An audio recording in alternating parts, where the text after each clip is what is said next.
Hey guys, welcome back to another quick guide. In this tutorial, I'm going to be showing you how to add music to your Instagram profile. They just released this feature just like a month ago. It's really cool. It kind of reminds me of the old MySpace where someone goes to your profile and it'll play music, usually like a 30-second duration of any song that you choose or that's available on their network, which is pretty much anything. So without further ado, let's jump right into it. All right, guys, we're currently on my phone, so of course you're going to make sure you have the most recent Instagram update available, otherwise this will not appear.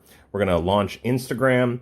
Once you're logged into the account you wish to add the profile music to, we're going to hit the bottom right profile icon picture. Then it'll go into your profile. You're going to want to select Edit Profile.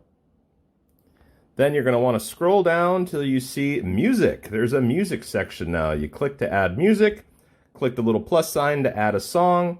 You can search for music, or it'll go into your phone if you have like Spotify or YouTube premium accounts linked. It'll show kind of your most recent. I'm just going to select the top. It gives a little preview. You can scrub down here at the bottom and pick the 30 seconds song duration you wish wherever in the song. Once you find it, select the check icon. And then in the top right-hand corner, select the check again. And that's all there is to adding a song to your Instagram profile. Hope you found this informative. If you did, please hit that like button. We'll see you in the next video.